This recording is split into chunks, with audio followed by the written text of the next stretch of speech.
didn't like it, it found our conversation boring. Really, we rely heavily on the medical documentation, but not just. We also rely on student reports. So it's a combination of the two. And if a medical provider is giving us information that shows that that being in the classroom is not conducive to the student's health, whether it's mental health or physical health, then we have granted those accommodations. And are the specialists all trained in medical, being able to read medical records, formally trained? Yes, very much so. In fact, all of our disability specialists have master's degrees. And in addition to that, they undergo constant training. Some of them are new. Some masters of them in what? It varies, but they're all related to this field. So some of them are in education, some of them are in social work, some of them are in psychology. So it's all closely related to this field, but none of them have masters that are unrelated to the work that we do. Okay, but there's no, like, do they have to go through a certification process to review medical records? Because I know that's a huge piece of this, and I'm wondering what type of licensure or credentials they must receive specifically for medical records. Yeah, there's no licensure in this field. And we don't make those decisions, as I said, independently. We depend on the people who have the medical licenses to make recommendations to us. We're just reading and interpreting what they tell us. We're not medical in the medical field, and we're not making those decisions without guidance from those who are in the medical field. But we're going through the interview process right now, and a huge part of that interview process is what is your training and experience around forensically applying documentation. It's a little, it makes us a little hard. It's a little harder to get into Berkeley for that reason. Not every school has that high bar. They often will bring people in and then train them to interpret and use documentation, but we require people to come in with that skill and that training. So that is something that we've noticed over time. We've had specialists, and when I first came in, we had a whole group of specialists who did not have that training, and none of them are currently with us. They've left for one reason or another. So we have a group of specialists who have that training and background and experience. In fact, recently, our recent applicants are coming to us with significant disability and higher ed experience, which is really great.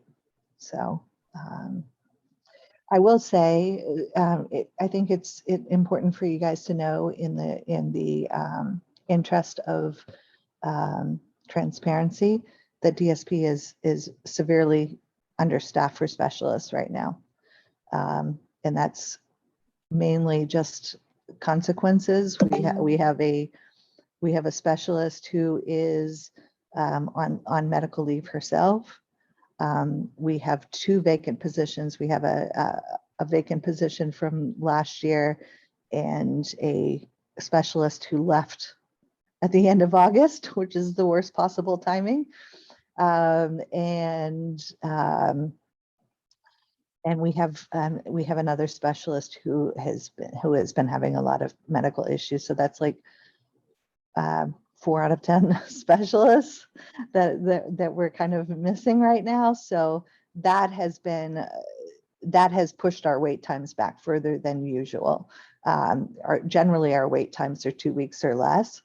They've been 2 to 3 weeks this fall, unfortunately, but we are hiring right now. We have our last round of hiring this week, and we have a fantastic pool of 4 specialists who are all highly trained disability specialists working in other universities or colleges. So we should be able to hire 2 people that can come on board and help immediately. We've also recently transferred our grad students from Alvaro to Julie, and Julie is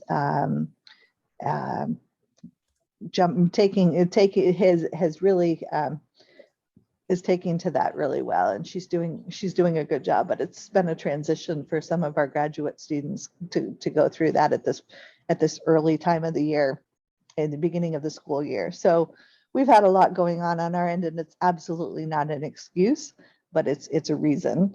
And so I just want to make sure that you don't that you understand that doesn't reflect on our desire to serve students well, or our usual service for students. We've been struggling on our end with, and not just with specialists. One of our supervisors, my associate director, is actually doing 2 jobs right now because our alt media supervisor left in August. So it's just, it's kind of a perfect storm for us right now. Plus, as Ella said, remote accommodations are not new, but we certainly have never had the level of requests that we've had. And just, going through the process with students and with faculty has taken a considerable amount of time. So I think that we've gotten through this the best we can, and that we can certainly do better. And we're trying to do that. And I think one of the things I was telling Rosa when I first came in, I feel like there's a kind of a disconnect between myself particularly and some of our newer students that I haven't had in the past, because often students would just stop by my office when they had concerns, and play with my dog, my ESA, and hang out, and we would just talk, and I'd get more of a sense of what was happening for students. So I'm really missing that piece right now. I didn't know really that students were feeling such high level of concern until just very like last week.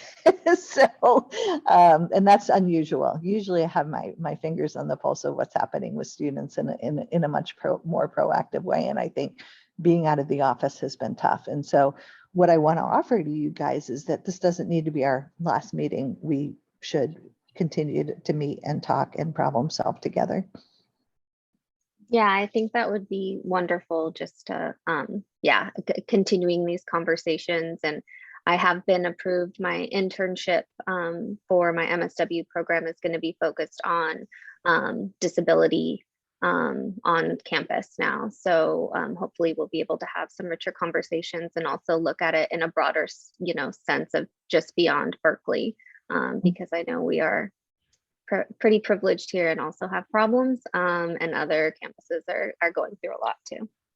Are you guys hooked up with UC Access now? Have you worked with them? Oh, okay. You can go on Twitter or Facebook or anything. There's an entity called UC Access Now that's across the UC system. Students were coming together to talk about issues that they wanted to see improved around disability access. It started at Davis, I think, but as you said, there are some campuses that really are struggling more than others. I think Davis is one of those. But they did what they called the Demandifesto a couple of years ago, with a bunch of things that they wanted people to send this Demandifesto if they were alum or friends of the school or students to the university. There are some things that are problematic with them, just going to be, oh no, my machine is trying to do something. Cancel action. No, don't shut my machine down. Okay, sorry. Okay, sorry. I'm not technologically savvy, so I panic when I see those. All right. So there are some things that are problematic about them. They do things like they keep kind of using parents who are students who are parents as their foil to be like, well, disabled parents or disabled students don't get these things that students who are parents get, and we should have them. And I'm like, okay, first of all, like eugenics is in your head because people with disability are parents. So please stop like comparing those two populations as though they don't intersect. And there's other stuff like that. And like, they don't really seem to fully grasp how different all the campuses are. But that said, it's a group of students who's like really into looking at systemic challenges across the system. And I think you would probably gain from talking with them, especially if you're going to be looking at beyond our own campus. Nate Tilton on our campus, who manages the DIS lab, is a really good resource on that. He's been hooked up with them on different things. So I would just put that out there too. Yeah, it's the issue is across the system, and actually UC Berkeley is the best staffed of all of the campuses. So, but we're the home of the disability rights movement, right? That's why, I mean, I grew up in Berkeley. I've been in Berkeley disability politics for a long time. This is, we have a different relationship to entities outside. People will send us a letter that are successfully suing MIT and Harvard over other things to give us a grace period to fix something, because they know we'll do the right thing. They know we're trying to do the right thing. They know that there's not a systemic problem in our leadership where they're like, we're not going to deal with disability stuff. I mean, they've given me millions of dollars since I got here to get basic things done that the school needed done that they just didn't know what to do. A current ADA transition plan because we had to follow a settlement order for 15 years. So we didn't have a current one. A self-evaluation of our programs to see where we were coming up against basic barriers in our program services and activities. We're working really heavily around website access right now. We have a whole web team run by Lucy Greco, who's a blind woman she calls herself our disability web technology evangelist. That's on her business cards, and she's famous nationally for her work. She's brilliant, brilliant woman. So, we have some stuff in place other people don't, but we also have twice the average number of disabled students on our campus as most college campuses. Yeah. So there's a lot there, and we do hold the bar higher. And so, we get it. Like, we want to hear if there are problems. Like I said, we're really concerned though, if we're not getting these grievances or these complaints across 4 different domains, 3 different websites where we could possibly capture them. And there are people who would capture them and make sure we're all on board, know what's going on.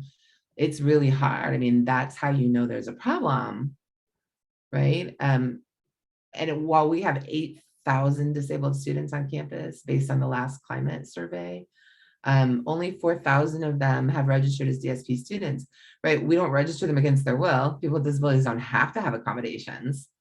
And so if they don't feel they need them, then they don't have to come and get them. But if they're having issues and they're trying to navigate all this stuff and they're not coming to DSP, that's another problem. Like, why are they not coming to DSP?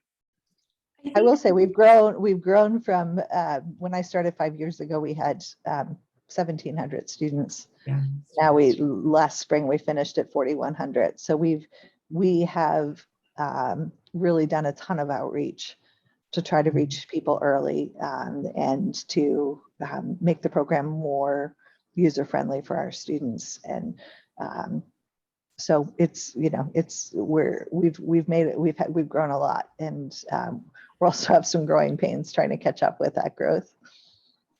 Can you guys talk to us about the survey that you did? Because we have like 130 departments. I think you had like responses from 50 of them. That's significant. So what were you hearing from them? Well, Rose, I didn't know if you had, I noticed you unmuted. And yeah, I wanted to speak to, Ella, you brought up that people haven't been filing grievances. If it's okay, I want to go back to that. And I also want to make sure, I know we only have an hour, and I want to make sure that we also get to the, like I said, we want to talk about the big picture, but we also have been having a lot of issues within the School of Social Welfare that I think we are really struggling with. And I will say, personally, and Rosa and Raf, let me know if this is an inaccurate statement, but I think one of the things that we've been going up against is we've been needing to fight so hard with our department and with, like trying to get access and equal access right now, that I know I have not had any additional energy I've had the grievance form up on my computer, and I've partially filled it out multiple times. And I'm just gonna say, like, I have been so tired. I have not been able to have the brain power to even start doing it. And I understand that that's the only way that, that's how you guys are finding out about it. But yeah, I want to make sure that we spend a little bit of time talking about, the issues that we've been going up against currently, and how we feel like that's kind of been interacting with everything else going on, if that's okay. Yeah. Rosa and Raf, does that feel okay to you guys as well? Okay, yeah, so one of the issues that's been going on, and Karen, I know you were in discussion with the deans last week, and Rosa and I we've had multiple conversations with them since the school year started. We've been emailing them and have talked, via Zoom multiple times. And I'll just say, like, the School of Social Welfare has a lot of growth that they need to do in terms of disability access and inclusion, in terms of like what they just now started a part-time program, and I'll say, as someone who was part-time in the program prior to the official part-time program, through academic accommodations through DSP, did not feel like a part of the community at all. Had a very, just had a frustrating experience in terms of that. When I first came, they didn't do part-time at all, and they Yeah. didn't do part-time tuition. So we were we were able to get that in place at least, that DSP students could do part-time and could get part-time tuition. But yeah, you're right. Every step has been, multiple layers of work. Yeah, and I so much appreciate that, because I'll say for myself, I would absolutely not have been able to be in this program if it was not part-time. As it was already, almost dropped out my first couple semesters, because even taking a third of the credits that other people were taking was really, really difficult for me. But I think one of the issues that we've been coming up against, and Karen, I know you were in discussion about this as well, is just as it relates to our seminar classes, which is a really core part of our program. Yeah. This is our one core space for group consultation, for peer consultation specifically, in terms of talking about our field placements, getting input from other students, and we've been in conversation with the department for weeks and weeks about, whether or not they think it's appropriate for us to be Zooming into these classes. And their ultimate decision, which they finally got back to us last week, was that we would be needing to do independent studies rather than being a part of these classes. And there are a lot of issues here with this. I will say one of the big issues that were coming up that we really, really want to highlight is, and I'll say this from the perspective of someone who was part-time, who did not have that core group and who did not have that class my first year.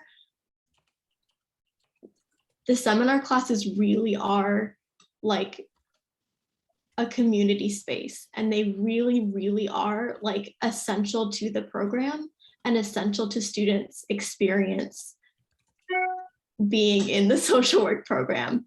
My first year, I did not feel that sense of community or core class at all. And my second year, even just being remote, I felt so much more like a part of the program. And now for the school to be telling us that we are not able to access that, and that, you know, we will just do independent study with our professor. Just feels incredibly frustrating. Can I give Ella just more information so she Yeah, knows sure. context? Sure. So is it okay if I share information, Yeah. Rosa, about you? Yeah. So Rosa has is participating remotely, but this seminar course, the faculty member, part of the grading is students interacting with each other, and Rosa has asked to participate by computer screen in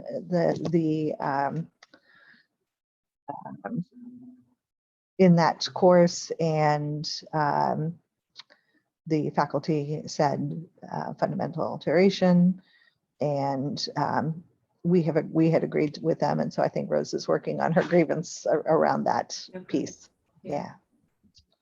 And Yeah. I'm also within that as well. Okay.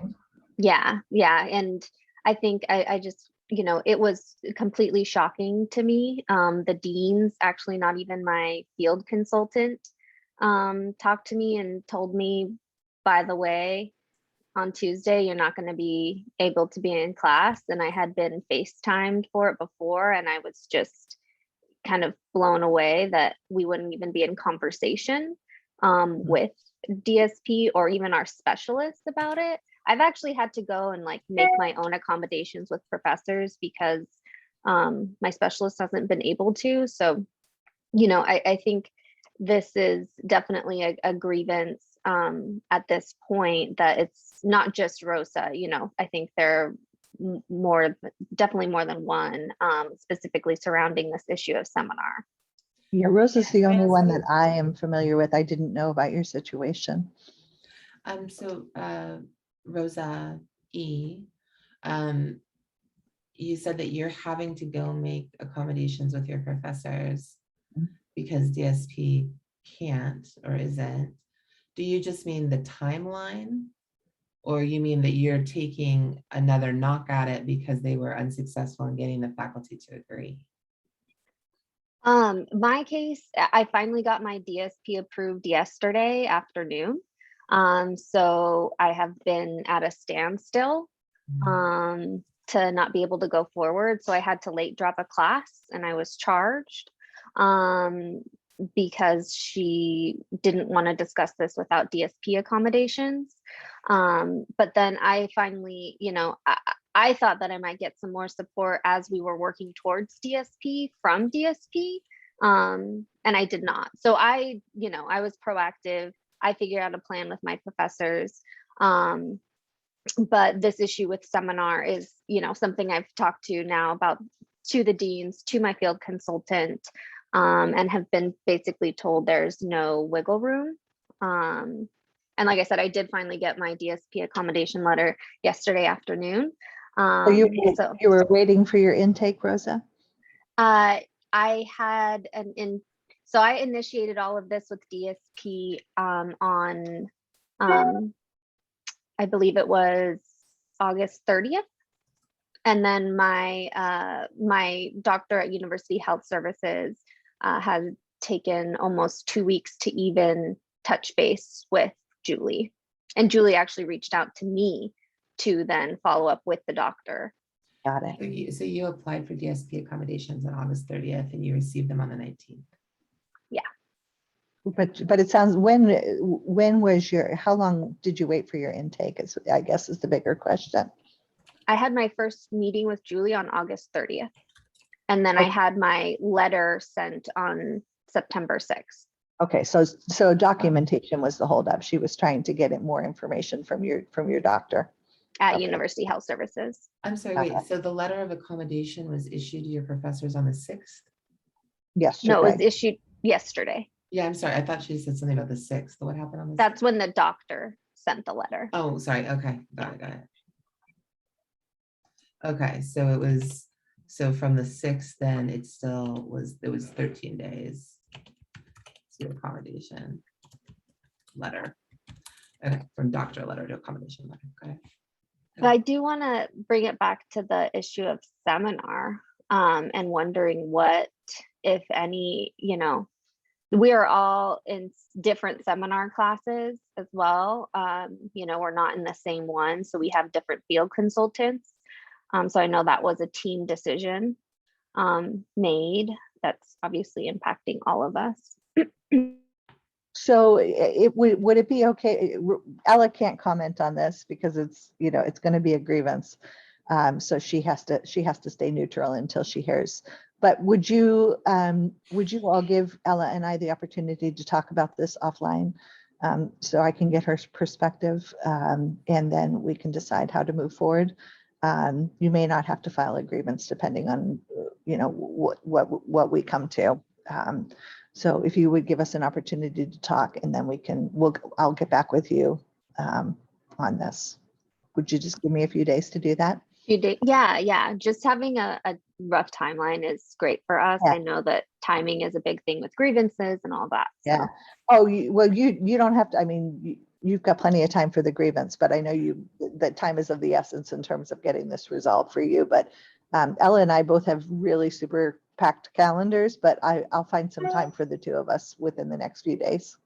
Actually, we have a meeting on Thursday at the latest, so. I'm wondering if you guys have any, I can give more background, and I think part of the frustration is that we've been given very vague reasons why it seems like we are not able to be, zoomed into seminar, because from our perspective, it actually is one of the classes that feels most conducive to remote learning, because it's a small class, because they can put they can put a laptop on the table, everybody's around one table, so it actually feels like we're there, as opposed to the larger classes where we can't see anyone else. We can kind of hear hearing other people talk is hard.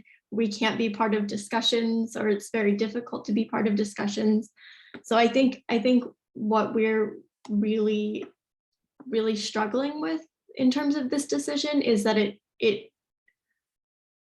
feels like it does not make sense. And then my second thing is I'm actually meeting with my field supervisor in 10 minutes at 10 o'clock. And I'm wondering if you guys have any thoughts. I have my field seminar today. I'm not sure what he's going to tell me, if he's going to, say that I am not able to Zoom in, but if you guys have any thoughts about yeah, I think hybrid, just both live and in computer participation at the same time is really challenging for a lot of faculty. They feel like both. I've tried to do it myself and really struggled to feel like it worked. So I think just having students participate in two modes is very difficult for instructors. But your specific instructor, Rosa Kay, made some compelling arguments about the way that they evaluate the interaction between students that was compelling to me, in terms of, so this was ultimately my decision. I'll take ownership. It wasn't just your faculty members' decision. It was a decision that I made with hearing the arguments that they made about the way that they grade, the way that they observe students interacting, and the difficulties of having a student in the room who's not in the room. So I'm open to continuing the discussion about this, but that ultimately was my decision. Could you, I feel like I have not heard any reason why. I would love to hear a compelling reason, because I have not heard one yet. Like any kind of context would be great. Didn't I just give some reasons? I think she just did. I'm sorry. I guess I don't understand then how, in terms of evaluating, we're having other classes that are able to do this. And I guess I would like to see the criteria for exactly, why it is. Because obviously it just flew over my head. I keep hearing that language, but I don't know what that means. Okay. So this professor said that they watch students talk to each other in groups and small groups, one-on-one, and that part of their grading criteria is in listening to those conversations and watching the interactions, and that having a student who is online and having students that are in the classroom and observing the body language and the interactions and the movements doesn't match up for them in terms of their ability to grade, and they felt that it wouldn't be fair to either group of either students for them to try to do it in two modes. And I will say that when it comes to instructional decisions about, faculty evaluation, faculty criteria, faculty objectives for their course, those decisions I can't make. Those are the faculty's decisions. And all I can do is weigh in on access issues. And so if a faculty member is telling me that the student would not be able to meet these specific criteria, which is, how they interact with other students, how they, the kinds of ideas and so forth that they generate in person is not the same as what they're seeing online, because I understand Rosa K did participate online a few times, and the faculty member stated that it wasn't the same. And so that I have to give some weight to that. I mean, Guess you know, one thing- it's called the interactive process for a reason. Everyone has a voice and everyone's position is given some weight. The faculty are subject matter experts in what they're looking for in their class to grade, and how they feel that class needs to be structured. But as we can see, if 22 people out of 27 have been given it, that have asked for it, remote learning, then clearly most professors are structuring their classes in ways that it's not a barrier. Right. There are going to be some cases where they may feel that it's a barrier and they put that forth, and that's upheld by DSP. They agree with them. As frustrated as students may feel with the DSP process or the ADA itself or how it's structured, that there are defenses at all that can be raised to request for accommodations, there's just as much pushback from, if not more, from the academic side, saying you just rubber stamp anything they ask for. This is just a mill for letters of accommodation. We have lost all jurisdiction over our classrooms.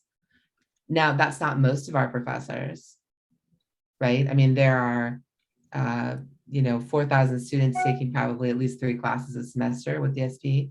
There's 12,000 opportunities for something to go sideways and terrible things to be said or done. And we do not have that level of problem. We don't have a high number of issues coming in. So it's not everybody, but I assure you that, the interactive process is partly there because, it's understandable that everyone is going to have something they have to bring to the table, and have some expertise that won't be available to the other party, the other partner in that process. We do not automatically rubber stamp what DSP decides.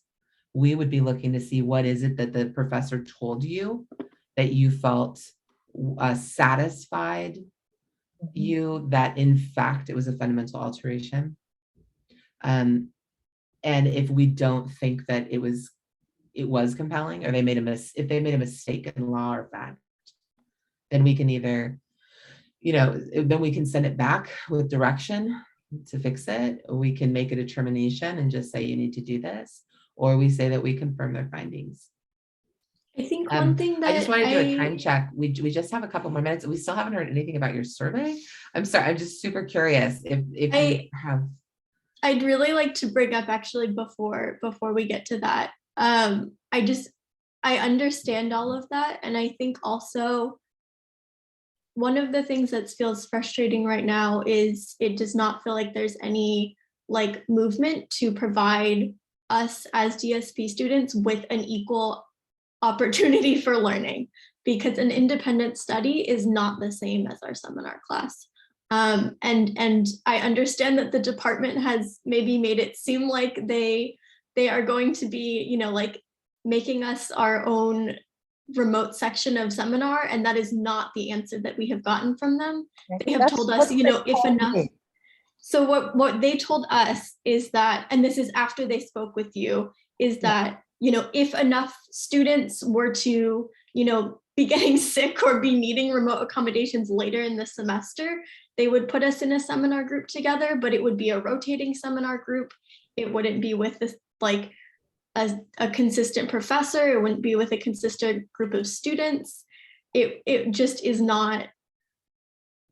What I understood was they only had one at the time that we spoke, but if others came in, they were going to put if other people who were participating remotely came in, they were going to put you all together. That was my understanding, and if that's not correct, then I need to go back to them. Yeah, and I have brought this up numerous times with them, and right before the meeting, I talked to the deans before your meeting on Monday with them. I talked to them on Friday, so they were well aware of this. Okay. Yeah, there's no reason why you two shouldn't be together then. You know, if you're both doing this, there's no reason you shouldn't be doing it together. Well, we've been requesting to have meetings, you know, to discuss this, and we've been told it has to all be individual. And so I have documentation too I can share with you of me talking about this. So they were well aware of that before the conversation on Monday. And they were also aware, Karen, I know you were in this meeting, and I don't know if I CC'd you on the email, but I was supposed to be in the meeting last week. They specifically asked for a time when I could make it so I could be a part of this discussion. And then they left me in the waiting room for an hour and then told me we would need to reschedule. And I had requested that Rosa E also be included in that meeting because it was an issue that we were both dealing with. They told me that, you know, they would have to wait and see if she could join. But I think this is an issue with the department right now. Yeah, I agree. I mean, there's no reason they shouldn't be willing to meet with you all as a group to talk through your concerns. That doesn't feel transparent. That feels like they're playing people against each other. So we have like another hour's worth of conversation to have, but we're out of time. I would be, once I have a chance to talk to Ella, I would be fine with meeting with you with the department. And I would be happy to push the issue, you know, to say, let's meet with these students together. If that helps. Yeah, I mean, that sounds like the best next step procedurally. Yeah. And yeah, I know we are out of time. If you guys could even provide the data from the survey, if you could email us just sort of a summary, that would be great.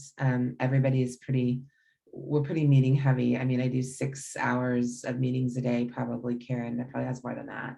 So just for the sake of us being able to respond to whatever you wanted to show us in a timely manner, I'd appreciate that.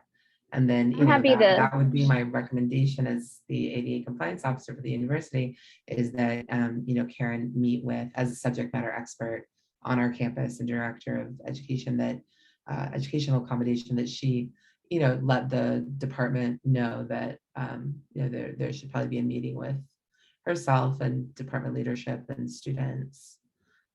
And, you know, that's what Karen would have done anyway. Yeah.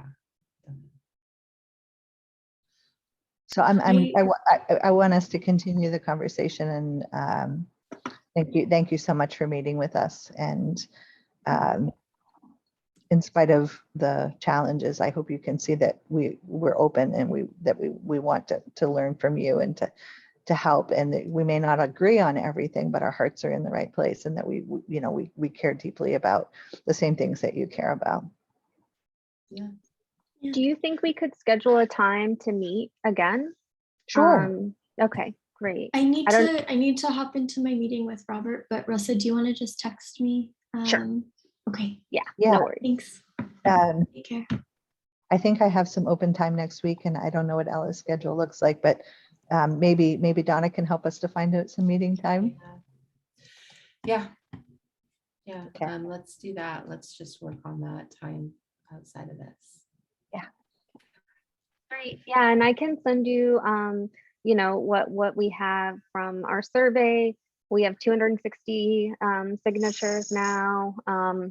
Many students in support of the school offering hybrid or some type of remote services for also folks that are in the midst of getting DSP or not yet, do not qualify for DSP under the, you know, criteria. We also have some comments, testimonial feedback as well. And I'm also working with a team to do a UC-wide survey. So that will hopefully be going out at the end of this week or beginning of next week to get a temperature check on where students are across the board, not just DSP, but just in general. I mean, I know that the ASUC equivalent for cross campuses already did a full statement saying that they felt there should be a remote option. And Yes. So yeah, so I've been going to a lot of those like board meetings, the UCSA, Student Association, all that. And consistently they're saying that they need data. And that, you know, they need to have numbers. So that's the pushback we're getting is, you know, we have this, there's support for it, it's been signed on, there's a lot of stuff going on. But again, it's not up to, I guess, what they want to look at. so what I you have guys data, want so is you can like always ask a me. default to every lecture being recorded through Sorry, I course didn't capture, hear. basically, and offered to all students, not specifically disabled students that are registered as disabled students, just anyone who wants to do remote. Yeah, I see. because a lot of students may not qualify for DSP, but they live with young children, they live with older adults, they live with Oh, sure, immunocompromised yeah. folks. There's lots of other populations. Yeah, and they're just being told absolutely not. There is no wiggle room at all. So it's, you know, it's a very dangerous situation. Yeah, luckily our numbers are pretty good right now, but you know, after the last year and a half, you just always have your fingers crossed at this point. Yeah, it's really scary. All right, well, thank you so much. It was nice to meet you. And oh, Nice to Carlos meet has his hand up. Hey, Oh, Carlos. hi, Carlos. Hey, you guys. Hi. Sorry I came late. So I'm wondering if y'all would like to hear the undergraduate perspective next time, and like what have we the ASUC DSC have not done in this case. Yeah, Carlos, I'm really glad you came because I've been wanting to reach out to you and ask for regular meetings with your group. So let's work on that, okay? Okay, I'll email you and I'll add you to my to my calendar, invite you to Ella because I want to meet with y'all. Sounds Yeah, good. I know Troy is no longer with RSF too, so we're going to talk to you about that. Yeah, and I made a wonderful article. I'll send it your way. Okay, cool. Thank you. Mhm. Right. And I'm sorry, I have one Okay. last question. So now that I do have my DSP accommodations, and I'm a student at the Public Service Center, Yeah. they don't have any funding for technology for students. So that's just something I guess I'm do. wondering.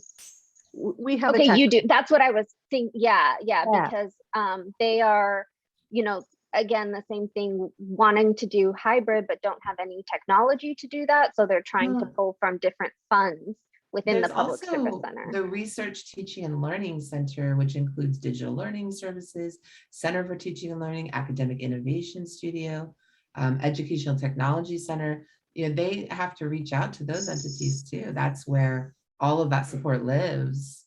For the most faculty, part. I think Rose is talking about for students.